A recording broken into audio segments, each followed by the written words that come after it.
lot of people ask me what it is I'm doing. I seem to be doing everything and a lot of things. Today's proverb, Onwere ihe anya hụrụ bụ ọbara.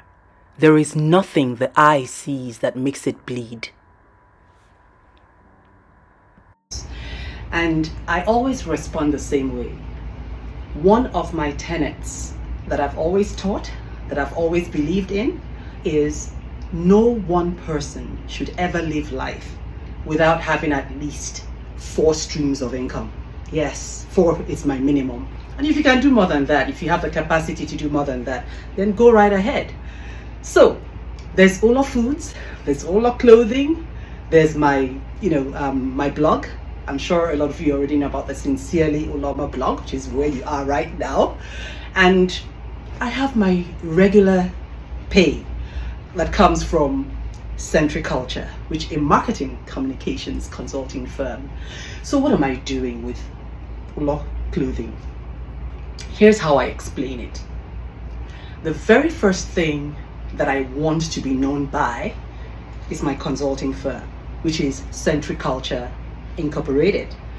That is how it is known in Canada, in Toronto especially, and I operate, right here in Ontario. It is a marketing communications consultancy that has its backbone on what I have coined ethnotiquette. Yeah, trust me, I always come up with these names. Ethnotiquette is a play on words, of course. I'm sure you can already see it. It's ethnicity and it is etiquette. So what does that mean? It means that what we bring into Canada, into the business that we do, into the structuring that we do, into the corporate organizations that we go into, even the other types of organizations that we go into, is the same thing. It's the flavor of Africa. Now that's where the ethnic comes from.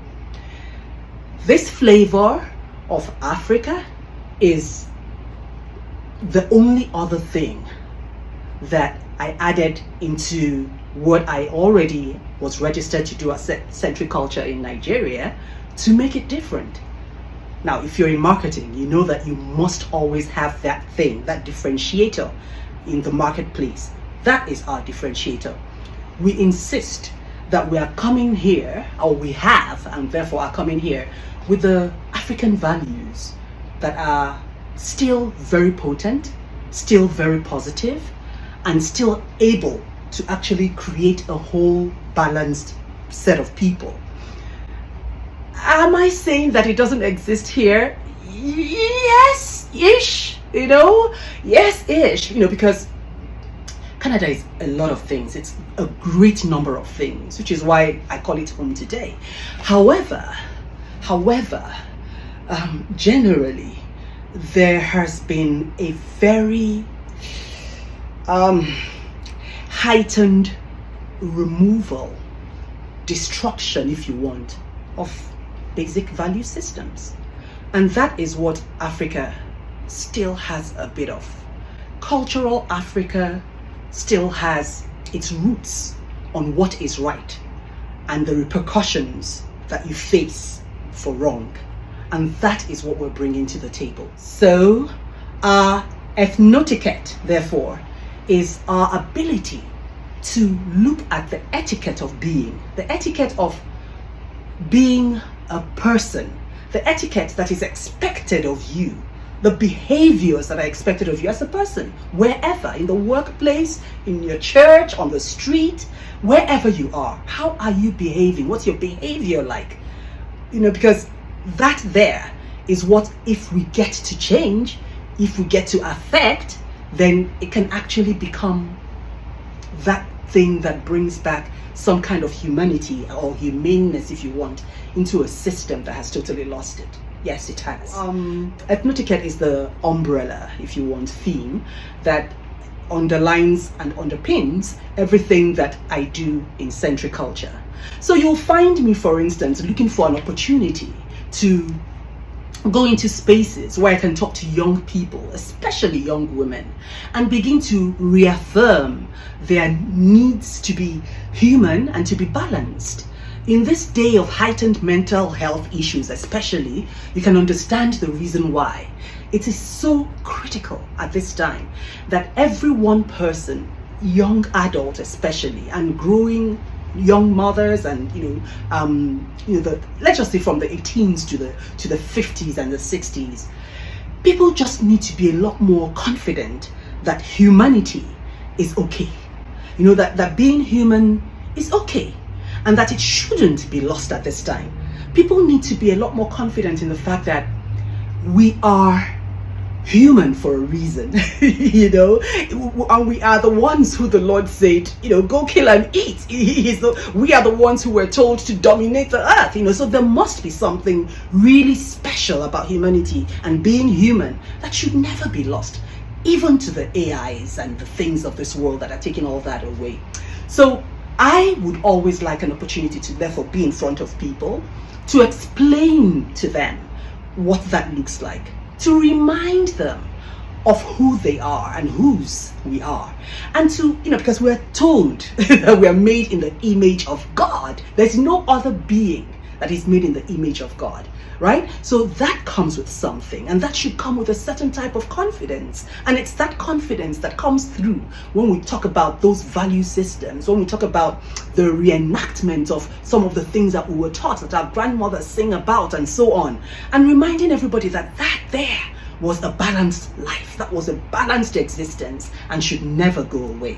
So that is one critical part of what we do. And so I would love opportunities where I can get into spaces where I can talk about this, talk confidently about this, and begin to therefore show everyone that there is a space for a people who are still confident enough to believe in the man as was made by God. The man that is untainted, the man that is of good behavior, the man that is sensitive to the fact of what's right and what's wrong, and the man that is perceptive of where the changes are, where things have gone askew, where things have gone crazy, and insisting that there is actually a way to be. Of course, in a manner of speaking, we tend to be in the minority, I guess. And I say in a manner of speaking because I'm not even entirely sure that we are. But what you find is that because the owners of the media tend to be a certain type of people, questionable characters, and so on, they have a louder voice. So they give us the impression that they and what they say is what is, or is what is prevalent. I don't know. I don't believe it. I believe that there are still a large community of people who understand the things that are going crazy in this world, and who are still insisting amongst themselves and with their families and in their little spaces that wrong is wrong and right is right. Yeah, I'm being a bit, politically correct today, and sensitive, not to be obvious about the things I'm referring to, but I think you have an idea of that. I'll give you one.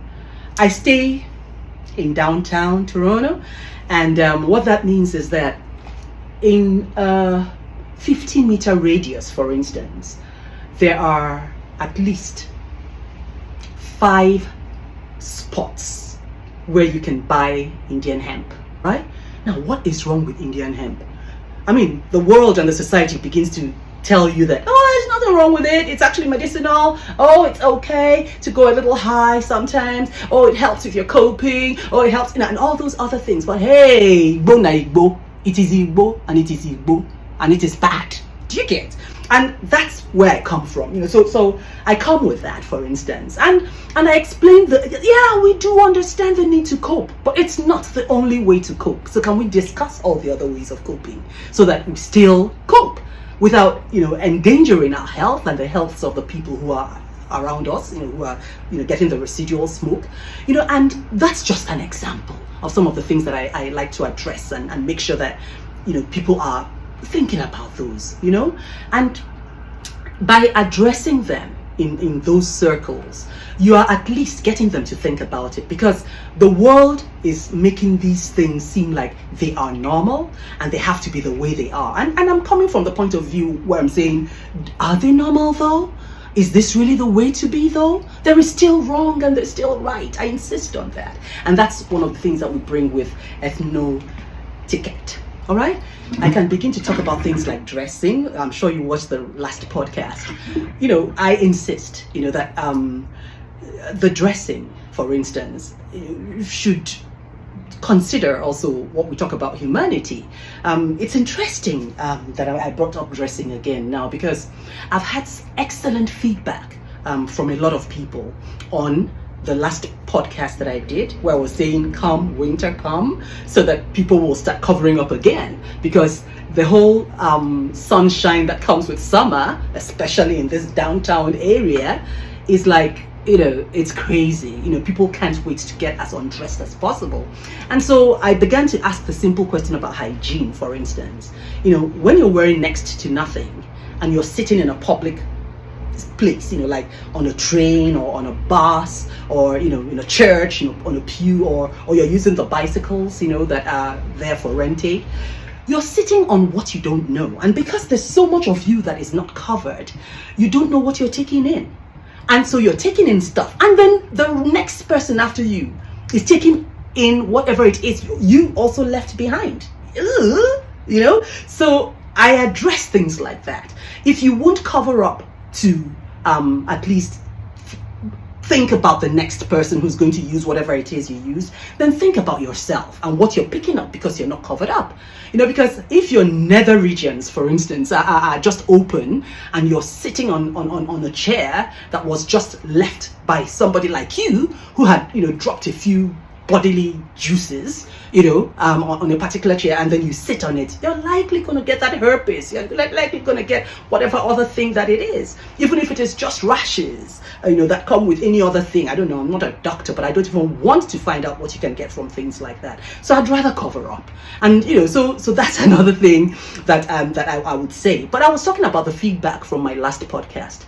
Somebody actually, you know, shared a very, very disturbing experience about something like that, where in a bank, you know, they were in a waiting room in a bank.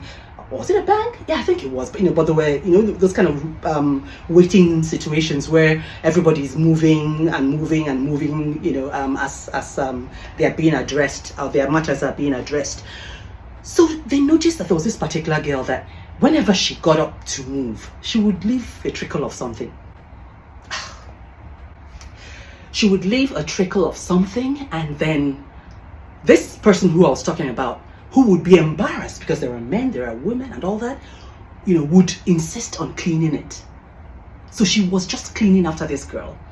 And the women in the room were looking at her and wondering, isn't she wearing underwear at least? Or isn't she feeling the wetness? Or what is this, you know? But it was clear, you know, apparently from her, you know, no panty lines, that she wasn't wearing anything. She wasn't wearing anything. And she was just going around, you know, dropping stuff, dropping this thing that people were cleaning up after her, you know? Because this, my friend who told the story, who was cleaning up her, she said that, you know, that the cleaner, some male cleaner had come, you know, to actually get it cleaned because somebody had, you know, motioned to him, and she told the guy not to come because she was embarrassed for women. She was embarrassed for womanhood. She was embarrassed for femininity. She was, you know, so she just felt, you know, it wasn't something a man should do. And oh, I know I'm saying a lot of things that don't even, you know, add up right now, but this is me just trying to make the point that there is really a need to return the value system, and that's what the ethnicity does.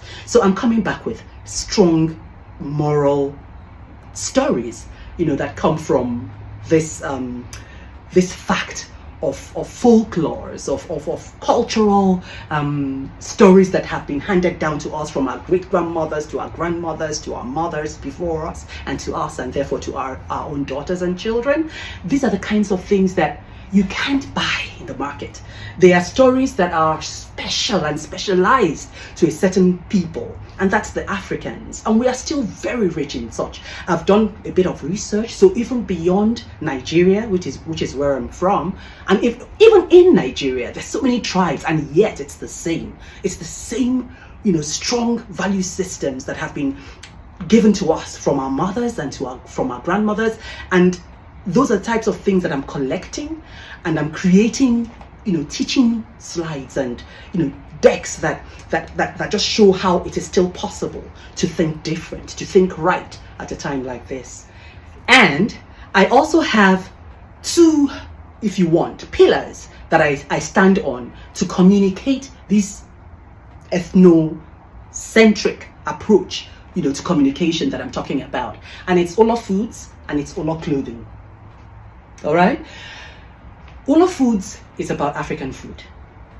And it's about saying, guys, come and try it. This is what we're like, Right now, it's mostly Nigerian food, but my plan is to learn as we carry on to introduce some of the Eastern, Kenyan type of palettes, to introduce some of the Ghanaian palettes, some of the Cote d'Ivoirean, palettes, and all the other palettes that I can bring in. But right now, it's really about that. And guess who it's aimed at? It's aimed at the young. In my early marketing days, we used to call them the yuppies. Yuppies are the young, upwardly mobile, people aged between the ages of 21 and about, maybe 40. So those are the kind of people that we're talking to. And those are the type of people that we want to reach. And those are the type of people that can connect with this thing. We're hoping to build a consciousness, that will be that beyond centric culture, a belief system will go out there, knowing as an African in Canada, you begin to realize that you are part of an army that is trying to change the narrative. You're part of an army that is insisting on doing things in a particular way, And so if we can get that kind of army going, for instance, then we would have done our jobs. Olo Foods is actually targeting the young, upwardly mobile yuppies. So it's especially in the GTA area, it's about the people who are already missing home cooking and wish they could have some variety. So what we're offering is variety and it's home cooking. So what we do is that you order a variety of meals, totally up to you. We have a minimum of 10 different choices of a menu at a time, and so you get to choose what you want, and you load up for the week or for 2 weeks or whatever it is you want to do. So that's Olo Foods. Now Olo Clothing is also always Africa themed, but what we try to do is, because we have the same audience in mind, we therefore make sure that we have clothing that is able to do two things. It makes you come across as nice and African, but at the same time it's fashionable. So we have cuts that are really different, cuts that begin to show you that you can be fashionable and African at the same time. And I love that already there is this whole thing here in Canada where Africans are very proud of how African they are, and then the dressing, especially at summertime, begins to portray that. So that's our other leg. Now I believe very strongly that between these two things, I'm able to communicate the fact of how African the brand is, and it's been going so well so far. Like right now, I'm in the middle of my second pop-up, and it's really doing exactly what I wanted it to do. Because it's showing, or it's showcasing, if you want, the best of African designs, the best of the fact that it's African, and then it's also at the same time making the statements that you can wear African and still look very corporate or very fashionable at the same time. So that's how come, guys. That's how come it looks like I'm doing too many things. But at the same time, I'm heading, in the same direction. I'm heading, to one objective, which is to bring the best of what I've been into what operates in this place that I'm now calling home. So I hope that begins to explain things. But of course, you can understand why also Sincerely ULOMA, the podcast, is critically important, because it's doing exactly the same thing.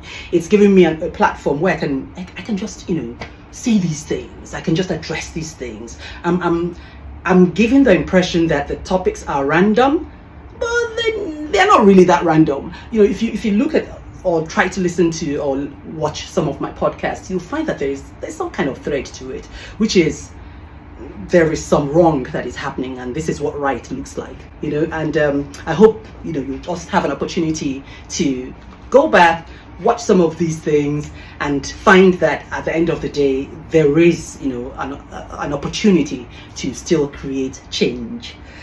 Yeah, I know this has been a different type of podcast, but I hope you enjoyed it. See you next time.